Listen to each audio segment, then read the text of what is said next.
Welcome back to Next Gen Console Watch, our show following all the news on the PlayStation 5 and Xbox Series X. I'm Damon Hatfield, and as always, I'm joined by Ryan McCaffrey. He's the host of IGN's Xbox podcast, Podcast Unlocked. Happy New Year, Damon. Happy New Year as well. And Jonathan Dornbush, he's the host of IGN's PlayStation podcast, Podcast Beyond. Beyond. Hey, Damon.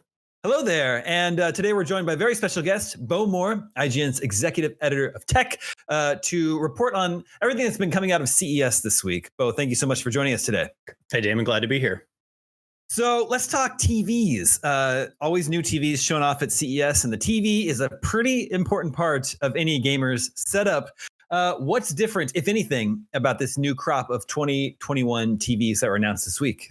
Yeah, we've seen a ton of TVs from all the major manufacturers this year. And the big thing that I'm seeing is a much wider adoption of HDMI 2.1, which is really, really good news for gamers, because as we've talked about several times here before, HDMI 2.1 is really the feature that you want to be looking for to really access those gaming features that really sets your TV apart from just, looking nice. The first and foremost is high refresh rate. This is, we've heard a lot about how the consoles are capable of going up to 120 hertz as opposed to just 60 hertz, which is what we've been used to for so long.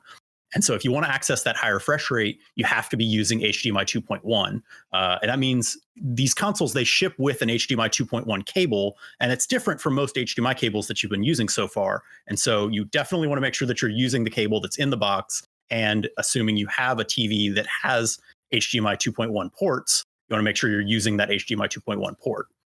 Beyond high refresh rate, you also get things like variable refresh rate, which again is what lets, if the game itself can't quite hit that 120 hertz, it will sync up the refresh rate of the TV with the frame rate coming out of the console and makes it so that you don't encounter any screen tearing while you're playing your game. Is there a particular TV or a particular model that was announced this week that you think looks particularly promising, one that you think our audience should keep their eye on? I mean, for a long time, we've been recommending the LG CX TV. I think that's what Ryan has behind him on his wall. It's a fantastic TV. It was one of the first to adopt those variable refresh rate. It even has actual G-Sync for if you want to plug in a computer, a PC with an NVIDIA graphics card for that variable refresh rate. So the one that I would recommend that we've seen is the successor to that, the LG C1. Instead of going up to 11, they've just rolled right back around and are back to 1. That one's definitely good. Beyond that, there's TVs from Samsung, Sony. Samsung has a new technology called Neo QLED, which is it's using mini LEDs, which is a bit of a new piece of technology. It's not super, super new, but basically all the major manufacturers now are going to have some version of mini LED, which is different from OLED, which is what the CX and C1 is. And there's a few other surprises that we can get to in a second. Ryan, are you still happy with that TV of yours, or would you be looking to upgrade sometime maybe this year? No, I've got the B9, so I'm actually a couple of generations now behind this new C1 for 2021. I guess this is the 2019 television that I got on a 2019 Black Friday deal, and super happy with it. I just made the cutoff for 120 hertz support. It is a HDMI 2.1, so I love it. I mean, the black levels are great. That's sort of the big thing with OLED. You hear Bo can maybe speak to it more, but the big thing you're always warned about with OLED is watch out for burn-in. I've not had any kind of issue with that. In fact, there was one of these. I went to id Software last year, pre-pandemic, and was doing a bunch of Doom Eternal coverage, and there was an Xbox version, an Xbox build of Doom Eternal hooked up that got just left on. The TV got left on overnight with the game just sitting there.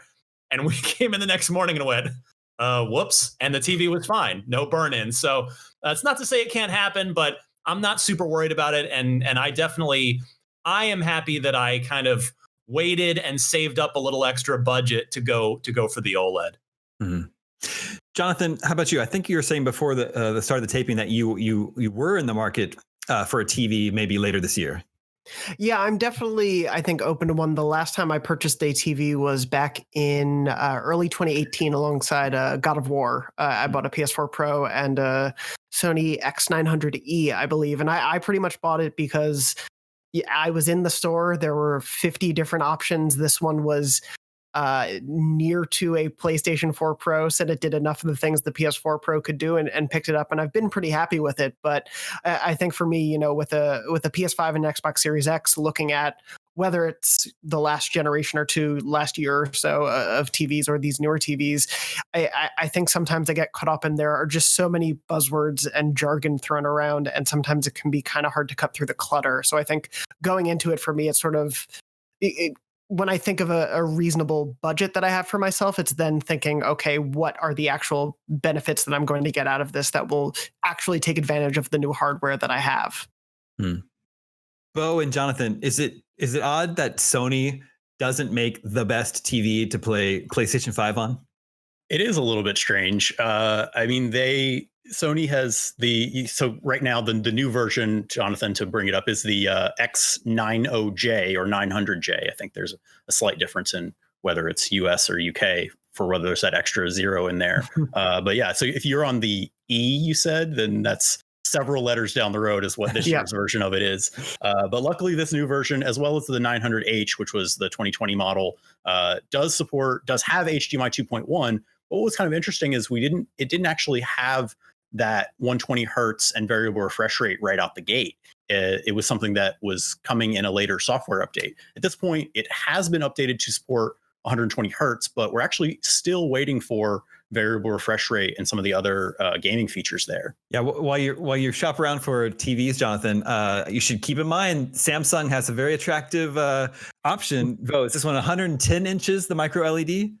Yeah. So speaking of what Ryan was saying a second ago, you know, OLEDs, they offer the best black levels because they can just straight up turn the thing generating the pixel image, just turn that diode off entirely to get those perfect blacks. However, like you said, it's you have the risk of burn-in, and also they can't quite reach the level of brightness as the QLED TVs that we've seen. However, there is a new technology coming out from Samsung that is micro LED, not to be confused with mini LED, like I said a second ago, that actually is a brand new television tech. It pretty much hasn't existed.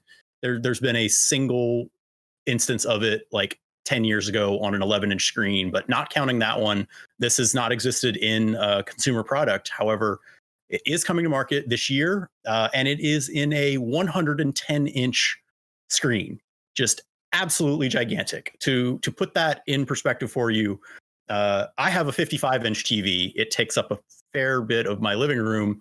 At 110 inches, that would be 455 inches in split screen. So it sounds really great if you're planning on playing Mario Kart on a very, very big screen with a couple of friends. Yeah. What is that going to set Jonathan back?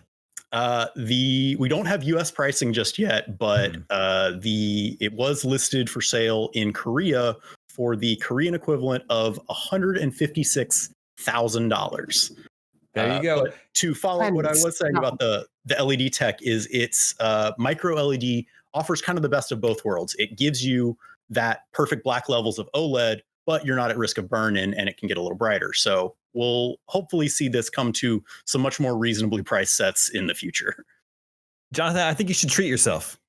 Yeah, that seems just like a pretty reasonable purchase at this point. You know, I'm not going out, so I might as well spend the money on the TV. I mean, it does. I definitely, from hearing from Bo, it's one of those things where I look at any given year's lineup of tech at a CES, and I'm like, maybe 5 years down the line, that'll be in like an affordable place for myself. But it's something that seems a little more realistic. This new LED technology, maybe more so that I could see myself purchasing down the line versus like the rolled up TV screens that we've seen in years past. Some of the wackier TV sets that tend to appear at a CES. Yeah, the good news for you, Jonathan, is that it does seem that HDMI 2.1 is getting a lot more adoption across the board. So you won't necessarily need to be striving for those high-end sets to get these gaming features. It's going to be available to more sets across the price range. Okay, let's move on from televisions to controllers. There's, I think, Microsoft was recently sending a survey around to its users, asking them if they were aware of features on the DualSense for PlayStation 5, and if they would be interested in having some of those features on the Xbox controller. Is that correct, Ryan? Yeah, I mean, companies survey their customers all the time about various things, and yeah, this was kind of interesting to see. I mean, it's just them dipping their toe in the water, trying, or I guess the more apt analogy would be kind of licking their finger and just putting it in the air to see which way the wind's blowing.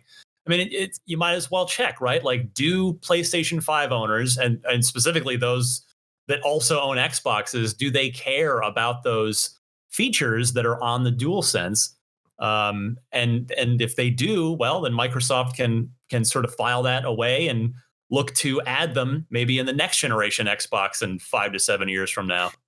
Or maybe even a new version of the controller that they could still use with the Series X. Yeah, you never know. Maybe the Elite Series 3. It's entirely possible. What's sort of your take on it? Do you, as a user, do you wish it had some of those features from the DualSense? I certainly wouldn't mind them. Again, I'll say the same thing I said in the fall as the consoles were launching, that I think that the DualSense features are fantastic. And we've got a few games in the launch lineup that have taken advantage of them, and they're great. My concern, based on what we've seen of HD Rumble in the Switch and what we've seen of the Rumble triggers in the Xbox One controller, among other sort of controller, I won't call them gimmicks because that's downplaying them, but other sort of attempts at new controller features in the past, none of them have ever really stuck and been something that have been used in perpetuity. Even you go back to the PlayStation 3 with the 6-axis, that eventually kind of went away. And when Sony realized, oh, wait, people do like force feedback, maybe we should just kind of go back to a more traditional DualShock. So I hope the DualSense stuff becomes normal. I think it's really going to be incumbent upon Sony to convince third-party developers. And if that happens, then it should stick. And in which case, Microsoft's going to need to take a long, hard look at it sooner rather than later. I mean, Call of Duty having a different trigger sensitivity and pressure for every gun in the game, that's a great start. You've got the biggest third-party game on the planet. So, yeah, I think it's sort of a too soon to tell, but I'll be eager to see where this conversation, if we pick it up again in like 2 years. Sure. Jonathan, what's your take? A lot has been said about how pleasantly surprising the DualSense is. Is the fact that Microsoft is at least thinking about maybe adopting some of those features? Is that just more proof that they really have something special with the DualSense? I mean, it's something that in the lead up to the PS5, myself included, but a lot of us, especially on Podcast Beyond, would talk about. We keep hearing developers saying you'll feel the game, and we didn't get a chance to actually know if that made sense or if that was just a marketing line until we got our hands on it. And I think Astro's Playroom was easily the closest thing to like a Wii Sports moment that I've had from a controller since Wii Sports. But to Ryan's point, I do worry about it going away unless we see mass adoption. So I would honestly love if Microsoft considered integrating it sooner than later, because the more chances there are for players to be able to get their hands on that kind of tech, the more likely more developers are going to be to adopt it. I think we'll definitely see PlayStation first-party developers use it in really cool ways. I think Horizon Forbidden West and Ratchet & Clank Rift Apart will see some really inventive uses in games like that this year. But beyond that, it is really going to be dependent on how widespread the third-party use is or isn't for how much of a life I think we're going to see out of the DualSense's capabilities. Mm-hmm. And Bo, how about you? Is it true that you were initially a DualSense skeptic? It's true, yeah. The way that I see the DualSense is that it's the adoption, as Jonathan was saying, it's a real chicken and egg situation where you need the support of the developers to add the features and stick with it, but you also need the gamers to care about it. But when I first saw the DualSense, I thought, exactly like you were saying, this is just going to be a kind of controller gimmick that will just fall by the wayside. But the thing that I was really almost upset about was the fact that it was actually required for PlayStation 5 games, and which meant that you couldn't bring any controllers with you from the previous generation, which, you're sort of used to going from a DualShock 3 to a DualShock 4. But if you spent, sometimes several $100s on something like a SCUF controller or, something from another of these third parties that make these high-end elite controllers, those don't work with PS5 games anymore. And so I'm sure that they're probably working on some DualSense enabled version that people will then have to buy again. So, to that end, I was kind of mad that Sony was making it a requirement for the games. Having said all that, though, I have kind of come around on it because, as I keep hearing, the DualSense is just It's really, really cool. And it does seem like a bit of technology that actually is doing something new and interesting. And again, if it gets adopted by the third parties, and if gamers are actively making the decision, if I can choose between playing this with DualSense or playing it without DualSense, and they're leaning towards the DualSense more and more, then yeah, I think that it would make sense for more developers to adopt it, and specifically for Microsoft to add it as an option. Well, time will tell if Xbox gamers will get to enjoy some of those DualSense features someday. Before we go, I have the results of our last poll, which was from last year, and it definitely seems like it was from a lifetime ago. But we asked you, what do you love about your new system, for those of you that have upgraded to PS5 or Xbox Series X? And the winning answer with 43.6% of the votes was load times. Everybody's enjoying having shorter load times. Way down the bottom with only 6% of the vote was quality of life, but I admit that's a little ambiguous. What does that mean? A poll for you for next week. We want to know, what would make you want to upgrade to an 8K television? Would it be affordable price, available video content, which could be a ways off still, 8K games? Let us know. Vote at IGN.com, and we'll share the results with you next week. And that will about do it for the first episode of Next Gen Console Watch for 2021. Thank you to Ryan, Jonathan. Very special thank you to Bo for joining us. We'll be back next week, next Friday, 6 a.m. Pacific, 9 a.m. Eastern, with more PlayStation 5 and Xbox Series news. We shall see you then.